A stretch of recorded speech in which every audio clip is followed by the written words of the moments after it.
আজকে এই পিচ্চি মামুনি আমাকে কেন আমাদের ফুড কার্টে রান্না করতে দিল না, আর হঠাৎ করে সে কেন আমাদের ফুড কার্টের নিচে পালিয়ে গেল, এবং আজকে কত টাকা সেল হয়েছে জানতে হলে সম্পূর্ণ ভিডিওটা দেখতে হবে। আজকে হচ্ছে ফেব্রুয়ারি মাসের 12 তারিখ, আর আজকে আমরা ফুড কার্ট ওপেন করার আগে মাহবুবের কাছ থেকে রুটি নিয়ে আমরা চলে আসছি হচ্ছে আমাদের ফুড কার্ট ওপেন করার জন্য।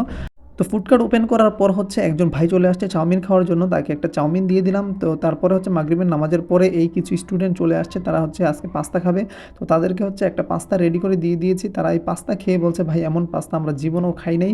তো তাদের কাছে নাকি অনেক ভালো লেগেছে। তো আপনারাও চাইলে চলে আসতে পারেন সাইনবোর্ড নিউটাউন আবাসিক এলাকার ভিতরে। তারপর ওই যে কুকুরটাকে কিছু রুটি দিয়েছি, আর এদিক দিয়ে হচ্ছে আমাদের এশায় নামাজ শেষ হয়ে গেছে। এশায় নামাজের পর এই যে একজন আপু চলে আসছে, তাকে একটা বার্গার রেডি করে দিয়েছি। তো তারপরই হচ্ছে আমাদের চলে আসছে আমাদের পিচ্চি মামুনি চলে আসছে। তো পিচ্চি মামুনি এসে হচ্ছে 2টা বার্গারও অর্ডার দিছে। তারপরে হচ্ছে সে বলতেছে রমজান মাস আসতেছে সামনে, একটা ড্রিঙ্কস উঠাতে পারেন। আমি বলছি কী ড্রিঙ্কস? সে বলতেছে বাবল ড্রিঙ্কস। তো আমি বললাম যে এটা কীভাবে মেক করে, সে আমাকে আইডিয়া দিচ্ছে। তো সে বলছে এইভাবে এইভাবে। তো আপনারা কমেন্ট করে জানাবেন সেটা উঠাবো কিনা। আর সে খুব বলছে যে ভাই আমি সবার আগে নিব। তারপর সে বলছে ভাই আপনি সরান আমি একটু রান্না করি। হঠাৎ করে সে রান্না করার সময় তার হুজুর চলে আসছে, তাই সে ওই আমাদের ফুডকার্টের এই পাশে পালিয়ে গেল। তারপরে হুজুর চলে যাওয়ার পর তার পার্সেলটা দিলাম, সে চলে গেল। আর আজকে সেল হয়েছে হচ্ছে 1300 টাকার মতন, আলহামদুলিল্লাহ।